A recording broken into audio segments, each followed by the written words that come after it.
Back to my channel. तो आज की वीडियो का टॉपिक है कि एप्लास्टिक एनीमिया क्या होता है।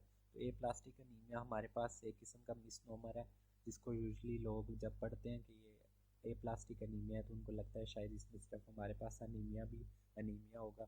इसके अलावा भी हमारे पास जो है वाइट ब्लड सेल काउंट जो है वो भी डिक्रीज़ होता है और प्लेटलेट काउंट भी डिक्रीज़ होता है। तो एक किस्म का हमारे पास क्या है, पैनसाइटोपिनिया है। तो इसकी हम मज़ीद पढ़ के देखते हैं कि इसमें और क्या है हमारे पास। तो फेलियर और डिस्ट्रक्शन ऑफ हिमोपोएटिक स्टेम सेल्स, या तो हमारे पास डिस्ट्रक्शन होगी हिमोपोएटिक स्टेम सेल्स की या फेलियर होगी, जिसकी वजह से हमारे पास क्या होगा, ना तो हमारे पास रेड ब्लड सेल्स बनेंगे, वाइट ब्लड सेल्स बनेंगे, और ना हमारे पास क्या सिंपल अगर बोले तो ना माइलॉइड सीरीज़ हमारे पास बनेगी और ना ही हमारे पास लिम्फॉइड सीरीज़ बनेगी जब हमारे पास जो स्टेम सेल है उसकी डिस्ट्रक्शन होगी है। तो हमारे पास क्या है, फेलियर और डिस्ट्रक्शन ऑफ हिमोपोएटिक स्टेम सेल्स। इसकी काजेज़ हमारे पास मुख्तलिफ़ किस्म की हो सकती हैं, जैसा कि हमारे पास क्या है, रेडिएशन की वजह से हो सकती है। वायरल एजेंट्स जैसा कि हमारे पास इप्स्टीन बार वायरस है, HIV है या हेपेटाइटिस वायरसेस हैं, वो भी काज कर सकते हैं हमारे पास। इसके अलावा हमारे पास जो एक टाइप है जिसको बोलते हैं फनकोनी एनीमिया, उसकी वजह से भी हो सकता है। अब इसमें ये होता क्या है हमारे पास, तो ये autosomal recessive DNA repair defect है, जिसकी वजह से हमारे पास क्या होता है, बोन मैरो फेलियर हो जाता है, जिसकी वजह से हमारे पास फर्दर जो ब्लड सेल्स की फॉर्मेशन है वो नहीं होती। तो नॉर्मोसाइटोसिस और माक्रोसाइटोसिस ऑन CBC, अगर हम ब्लड CP करवाएंगे या CBC जिसे हम बोलते हैं वो करवाएंगे, तो उसके अंदर हमारे पास क्या होगा, नॉर्मोसाइटोसिस और माक्रोसाइटोसिस हो सकता है। इधर जो हमारे पास MCV इंडेक्स है वो 80 to 100 हो सकता है या ग्रेटर देन 100 हो सकता है अगर हमारे पास माइक्रोसाइटोसिस है। तो common associated findings include short stature, cafe और लार्ज स्पॉट्स, थंब या रेडियल डिफेक्ट्स या प्रीडिस्पोजिशन टू मैलिग्नेंसी। इसके अलावा हमारे पास फर्दर काजेज में आ सकता है, इडियोपैथिक हो सकते हैं जैसा कि इम्यून मीडिएटेड या प्राइमरी स्टेम सेल डिफेक्ट हो सकता है, में फॉलो एक्यूट हेपेटाइटिस।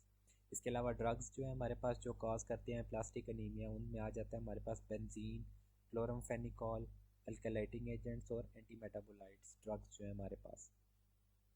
इसके अलावा पैनसाइटोपिनिया है, जिसमें हमारे पास क्या होगा, एनीमिया होगा, ल्यूकोपिनिया होगा और थ्रोम्बोसाइटोपिनिया होगा। Versus A plastic crisis which causes anaemia only. A plastic crisis में हमारे पास क्या होता है, जिसमें एनीमिया होता है खाली। Normal cell morphology but hypocellular bone marrow with fatty infiltration. अब अगर फ़र्ज़ किया हम बायोप्सी लेते हैं बोन मैरो की, तो उसके अंदर हमारे पास क्या होगा, जो सेल्स की मॉर्फोलॉजी होगी वो तो नॉर्मल होगी, लेकिन जो हमारे पास सेल्स जो होंगे वो क्या होंगे, हाइपोसेलुलर होगा बोन मैरो, जिसका मतलब है हमारे पास जो सेल्स की जो मिकदार है वो कम होगी और जो फैटी इन्फिल्ट्रेशन है वो ज़्यादा होगा, या फैट की कंसनट्रेशन हमारे पास ज़्यादा होगी और जो हमारे पास सेल्स होंगे उनकी कंसनट्रेशन होगी कम होगी। तो हमारे पास जो अब सिम्टम्स हैं वो कौन कौन से होंगे, तो सबसे पहले फटीग होगा अनीमिया की वजह से, मलेज होगा अनीमिया की वजह से, पैलर होगा अनीमिया की वजह से, परपुरा आप देख सकते हैं। इसके अलावा म्यूकोजल ब्लीड है, ये होगा ड्यू टू थ्रोम्बोसाइटोपिनिया और पिटिकिया थ्रोम्बोसाइटोपिनिया की वजह से, और इन्फेक्शन के चांस जो हमारे पास बढ़ जाएंगे due to white blood cells जो होंगे हमारे पास कम होंगे उसकी वजह से। इसके अलावा ट्रीटमेंट में हमारे पास ट्रीटमेंट ऑप्शंस क्या है, सबसे पहली तो चीज़ आपने करनी है, विड्रा करना है अफेंडिंग एजेंट को। अगर तो हमारे पास कोई इस तरह का अफेंडिंग एजेंट है, जैसा कि हमारे पास अगर फ़र्ज़ किया रेडिएशन वगैरह है। इसके अलावा इम्यूनोसप्रेसिव रिजीम्स जो है हमारे पास, जैसा कि एंटी थाइमोसाइड ग्लोबुलिन और साइक्लोस्पोरिन, अबले ये उन कंडीशन में हमारे पास काबिल इस्तेमाल है जिसमें अगर हमारे पास हमारा इम्यून सिस्टम जो है वो डिस्ट्रक्शन काज करे सेल्स की जो है। इसके अलावा बोन मैरो एलोग्राफ्ट या बोन मैरो ट्रांसप्लांट जिसे बोलते हैं, वो भी ऑप्शन अवेल कर सकते हैं।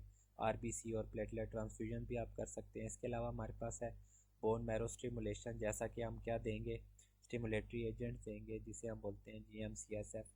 ये क्या करते हैं, फर्दर जो हमारे पास माइलॉइड लिम्फॉइड सीरीज़ है उनको क्या करते हैं, पुश करते हैं, और जिसकी वजह से हमारे पास क्या होते हैं, प्रोडक्शन ऑफ सेल्स जो है वो इंक्रीज़ हो जाती है। तो ये थी आज की वीडियो। मुझे उम्मीद है आपको ये वीडियो पसंद आई होगी। अगर आपको ये वीडियो पसंद आई है तो काइंडली मेरे चैनल को सब्सक्राइब करें। मैं आपसे मिलता हूँ नेक्स्ट वीडियो में, तब तक के लिए खुदा हाफिज़।